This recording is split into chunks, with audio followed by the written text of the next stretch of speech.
again I welcome you all to our online classes. So in today's video lecture we are going to see the fifth part of the topic from trade to territory. In the last video lecture we saw how the Battle of Plassey happened and knew the events that followed. So today we shall discuss further.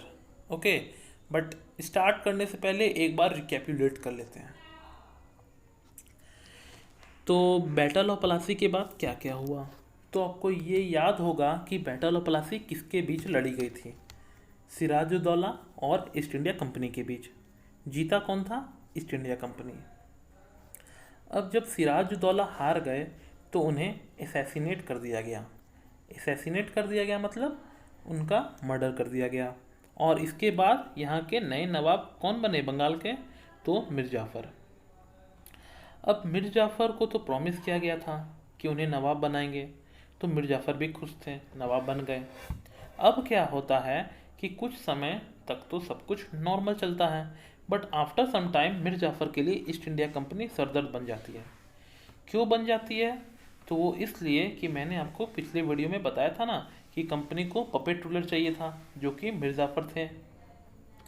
Puppet ruler का मतलब company कहे उठो तो उठना है, company कहे बैठो तो बैठना है.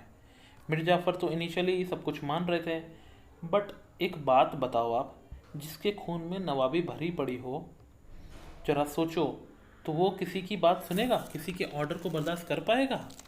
नहीं ना, वो तो खुद ही नवाब है. तो पहला कारण ये बना, इज्जत वाली बात हो गई. दूसरा, मीर जाफ़र वहाँ के लोगों का रिप्रेजेंटेटिव था, तो लोगों को बहुत सारे एक्सपेक्टेशन थे मीर जाफ़र से, और वो एक्सपेक्टेशंस को भी पूरा करना मीर जाफ़र की जिम्मेदारी थी. यानी कि मीर जाफ़र भले ही कंपनी को जो बेनिफिट्स दे रहा है दे, but at the same time अपने एरिया के लोगों को भी, अपने सब्जेक्ट्स का सेव करना भी उसकी जिम्मेदारी थी. ठीक है कि नहीं? तो मीर जाफ़र की रिस्पॉन्सिबिलिटी थी इनको सेव करना. तो इसी कारण से मीर जाफ़र जो है वो हमेशा कंपनी के हाँ में हाँ नहीं मिला पा रहा था, और अल्टीमेटली मीर जाफ़र को भी रिफ्यूज़ करना पड़ा इस बात से कि कंपनी को वो आगे ट्रेड का राइट नहीं दे पाएगा, क्योंकि उसके ऊपर भी प्रेशर बन चुका था सब्जेक्ट्स का. अब इस बात से चिढ़ गए ब्रिटिश लोग, और उन्होंने क्या किया, मीर कासिम के साथ हाथ मिलाकर मीर जाफ़र को डिथ्रोन कर दिया गया. मतलब उन्हें उनके पोस्ट से हटा दिया गया, और नए नवाब कौन बन गए? अब मीर कासिम. ओके, मीर कासिम तो नए नवाब बन गए. अब देखते हैं मीर कासिम के साथ क्या होता है. But before that tell me one thing, कि ब्रिटिश को इतनी परेशानी हो रही थी कि किसी और को नवाब बनाना है, और ये सिराजुद्दौला को तो वो खुद ही हराए थे. तो उस केस में मीर जाफ़र या मीर कासिम के पीछे क्यों पड़े थे? वे नवाब वो खुद भी तो बन सकते थे, है कि नहीं? जब वो सिराजुद्दौला को खुद ही हरा दिए तो वो नवाब खुद बन जाते हैं. मीर कासिम या मीर जाफ़र के पीछे क्यों पड़े थे? तो इसका कारण यह था कि हम लोग कहते हैं ना कि ब्रिटिश हम पर राज करने आई थी, बट एक्चुअली ऐसा था नहीं. ब्रिटिश का सोल पर्पस था ट्रेडिंग करना. एक्चुअली ब्रिटिश नहीं, कंपनी का. जो ईस्ट इंडिया कंपनी भारत आई थी उसका मेन पर्पस था ट्रेडिंग करना.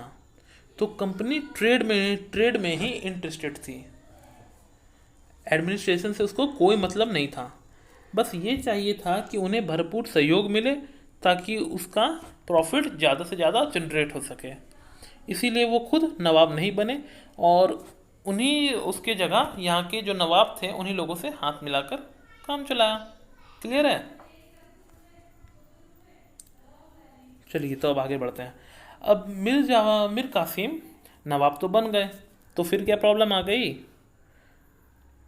तो प्रॉब्लम यह हुआ कि मीर जाफ़र की तरह मीर कासिम भी कुछ समय के बाद अगेंस्ट हो गए ब्रिटिश के, और वो भी कहने लगे कि हम आपको आगे अधिकार नहीं दे पाएंगे, हम जो राइट्स दे रहे हैं आप उसका गलत इस्तेमाल कर रहे हो, गलत इस्तेमाल करना बंद करो.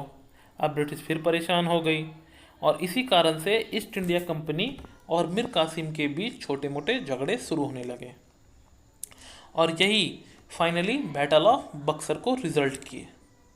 ठीक है, हुआ क्या, मीर कासिम जो है वो आसपास के राजाओं से थोड़ा मिलजुल कर, जैसे शाह आलम टू और शुजा उद्दौला, और इन दोनों के साथ मिलकर ब्रिटिश के अगेंस्ट चढ़ाई करी। अब आप ही बता दो कि जीता कौन, कौन जीता ये बैटल। ये देखो बैटल ऑफ बक्सर का पिक्चर। और कब लड़ा गया था ये बैटल ऑफ बक्सर, तो 1764, ठीक है, डेट याद रखेंगे 1764। तो कौन जीता ये बैटल? Obviously British. ब्रिटिश। या बैटल ऑफ बक्सर हारने के बाद क्या होता है, तो चलिए वो देखते हैं। अब ये बैटल ऑफ बक्सर ब्रिटिश जीतते हैं। मीर कासिम हार गए और मीर जाफर वापस नवाब बन गए। But how? अभी थोड़ी देर पहले सर आपने बताया था कि मीर जाफर को तो डिथ्रोन कर दिया गया था, तो फिर वह नवाब कैसे बने? तो देखो, ब्रिटिश से मीर जाफर वापस हाथ मिला लिए थे। उन्होंने कहा कि हम तो बूढ़े हो गए हैं, तुम्हें जो करना है करना, हमें बस नवाब बना दो। ब्रिटिश भी मान गए, बट इसके बदले में ब्रिटिश ने एक शर्त रखी। उनसे कहा कि हम तुम्हें नवाब एक ही शर्त पे बनाएंगे कि अब तुम हमें हर महीने 5 लाख रुपए रिवेन्यू के तौर पे दोगे, तभी तुम्हें नवाब बनाएंगे। अब मीर जाफर को तो कुर्सी चाहिए था, कौन सा उनके पॉकेट से पैसा जा रहा है, पब्लिक से ही तो वसूल करके देना है। तो वह भी मान गए और वे फिर से नवाब बन गए। बट कहते हैं ना, लालच बुरी बला है, वैसे ही कंपनी के साथ हुआ। 5 लाख उन्हें धीरे धीरे कम लगने लगा और उन्हें चाहिए था कि और दे। बट इसी बीच क्या होता है, 1765 में मीर जाफर की मृत्यु हो जाती है, नेचुरल डेथ हो जाती है, ठीक है। अब मीर जाफर की डेथ के बाद क्या हुआ, तो अब कंपनी का ना मूड चेंज हो जाता है। मतलब कंपनी अब इरिटेट हो गई थी। तो ये क्या कह रही थी, तो ये सोच रहे थे कि नवाब जो हम बनाएं, सोचे पपेट नवाब रहेगा, हमारी अकॉर्डिंग चलेगा, जो हम कहेंगे वही करेगा। बट ये तो हर बार हमें हमेशा हमारे अगेंस्ट हो जाता है। तो उस समय रॉबर्ट क्लाइव ना एक अच्छी बात, एक सेंटेंस अच्छी कहते हैं, we must indeed become nawabs ourselves. हम जो ये इन लोगों की चापलूसी कर रहे हैं, उससे बेटर है कि हम खुद ही नवाब बन जाएं, खुद ही एडमिनिस्ट्रेशन को संभालें। अब कंपनी का दिमाग आ गया कि हमें खुद को नवाब बनाना है, ठीक है। तो ये इसी प्लानिंग के साथ स्टोरी आगे बढ़ती है। बट स्टोरी में आगे क्या होता है, ये नेक्स्ट वीडियो में हम डील करेंगे, ठीक है। अभी बस इतना देख लेते हैं कि मीर जाफर की मृत्यु के बाद क्या होता है। तो मीर जाफर की मृत्यु के बाद 1765 में कंपनी को बंगाल की दीवानी मिल जाती है मुगलों से, ठीक है। अब इन्हें रिवेन्यू कलेक्शन करने का अधिकार मिल जाता है, यानी कि अब ब्रिटिश के पास पैसा बढ़ जाएगा, ठीक है। तो अब कंपनी क्या करने लगी, तो अब बंगाल के रिसोर्सेज को बहुत ज़्यादा इस्तेमाल करने लगी, रिवेन्यू वसूल करने लगी और मुगलों को कम देने लगी। तो इससे क्या हुआ, रिवेन्यू लॉस इंडिया को बढ़ने लगा। कैसे बढ़ने लगा, तो इसको ऐसे समझो।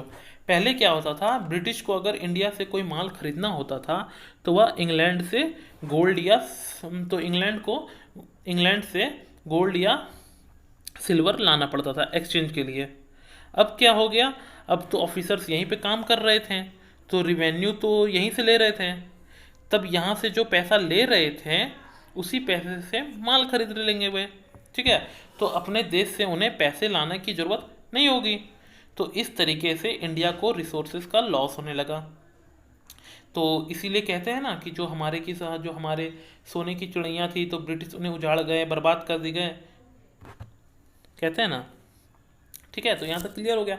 अब कंपनी क्या करने लग गई, यहीं पे काम करने लगी। जो इंडिया से रिवेन्यू जनरेट होता उसी से अपने खर्च लगाती और अपने माल को परचेज करती, और उन्हें अब अपने इंग्लैंड से पैसे या गोल्ड या सिल्वर मांगने की ज़रूरत नहीं पड़ती। बल्कि अब तो यह सिचुएशन हो गया था कि उन्हें यहाँ के पैसे को अपने देश में भेज रहे थे।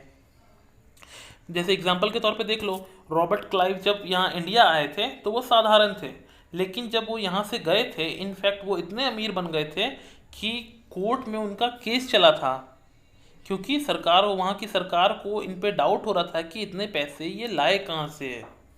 सोचो ये कितने बड़े करप्ट ऑफिसर्स थे। ठीक है, so that was the case. See you in the next video. Okay, that's all for today. Thank you for listening. Have a good day.